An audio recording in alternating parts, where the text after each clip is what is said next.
Hello, I'm Super Orange Cat here, and today to talk about Toonami's ratings from May 23rd, 2020.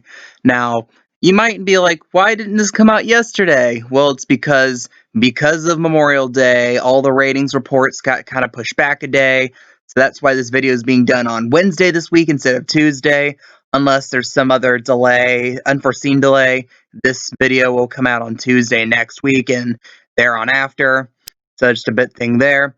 But again, here we go to the top of the block. At the start of the block, we had My Hero Academia at a 0.21, Paranoia Agent at a 0.18, Mob Psycho 100 at a 0.15, Black Clover at a 0.15, JoJo's Bizarre Adventure at a 0.15, and Naruto Shippuden at a 0.14. All things considered, this was a slight improvement from last week. But again, that's coming off of last week being debatably the worst week in Toonami history ratings-wise.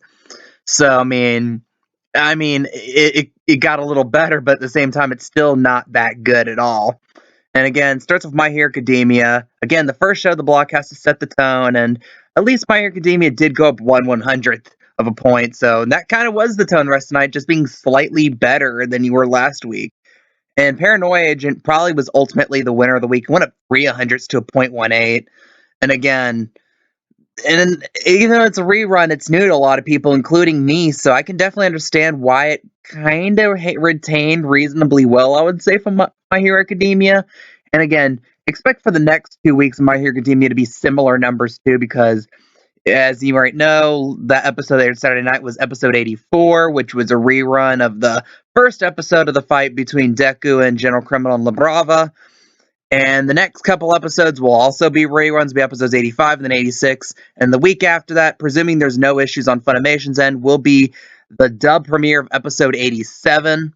So again, and until that's resolved, we're gonna have these low numbers from My Hero Academia.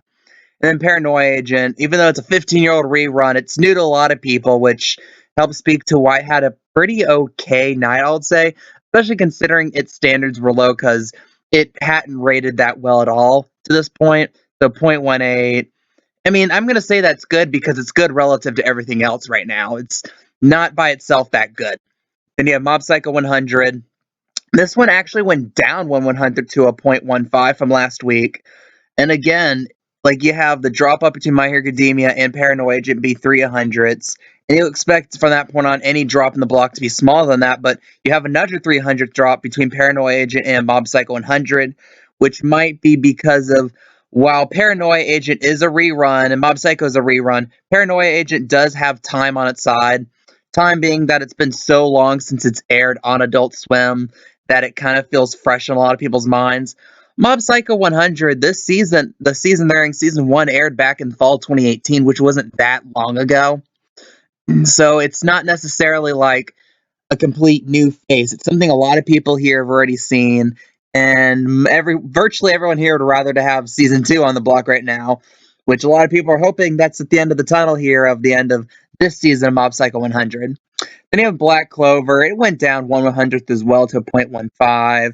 Again, we're getting at that point. You're starting to get to the point in the night where you can't expect too much in terms of ratings because it's around you're at 1:30 in the morning.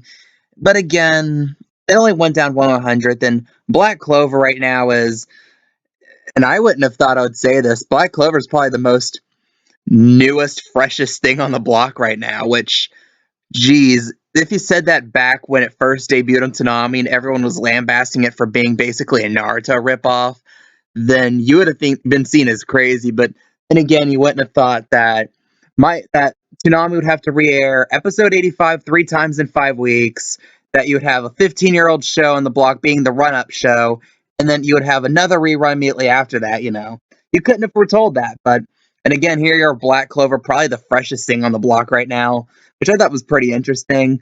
And again, if you look at your numbers, it retained perfectly from Mob Psycho 100. I don't have the specific 18 to 48.9 viewers. I just have ultimate viewers. So it might have slightly actually built on Mob Psycho, which, hey, that would have been great for Black Clover if it did. Jojo, you can say the same thing. It actually went up 1/100 to that 0.15 mark. And if you look at cable premieres, on Showbuzz Daily, the JoJo Bizarre Adventure is the only show reported as a cable premiere.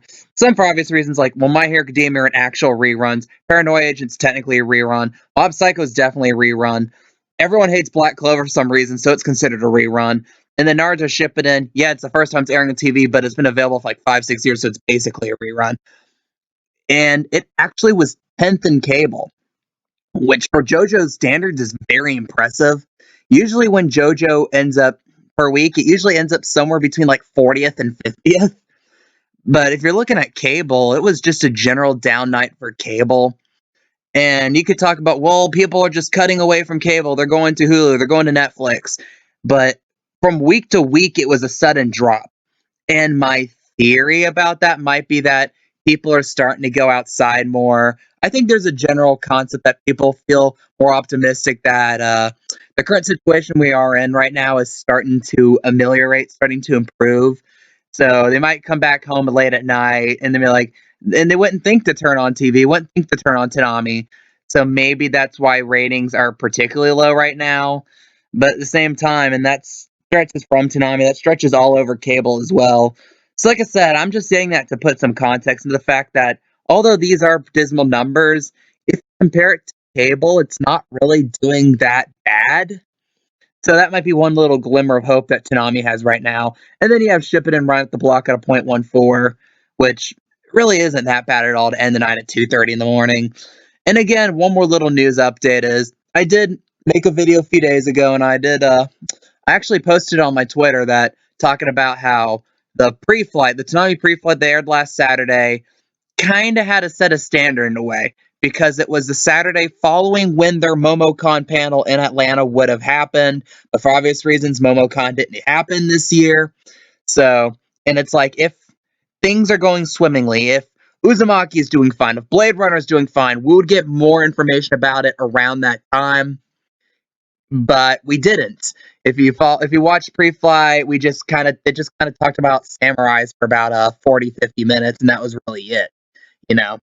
And really, and that's kind of a scary sign for Toonami because at this point, I can guarantee you Uzumaki is probably not coming in 2020, especially with what's going on in Japan. No real animation work is going on with it right now. Unless they're doing some weird secret underground stuff that we don't know about, it's not happening. Any dub is not happening right now. Dub is usually the very last thing they would do. So since we have no evidence of what's going on, we don't know who's voicing what at this point. So if we don't know who's voicing what, we know definitely no one's recording any lines for Uzumaki right now. And like I mentioned like a few weeks earlier, you had the video Junji Ito by Crunchyroll where he mentioned that he had just seen the screenplay and how this just been completed. Usually the screenplay is like the first thing you do. So if that's just finished a couple weeks ago, an animation takes time to make. It's not like a live action show where you can throw up some cameras, some lights, and just go for it. Animation is a very time intensive practice. And that's just something that's going to be difficult to really see happening sooner rather than later. So, although there's no announcement regarding it, I'm going to stand here and give a Super Orange Cat guarantee that Uzumaki will debut in 2021.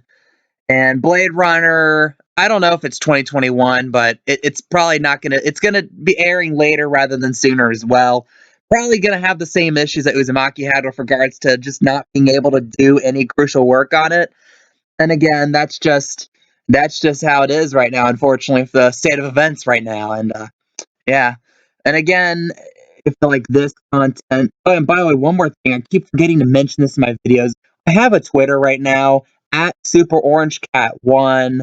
I post anime stuff, I post Nami stuff.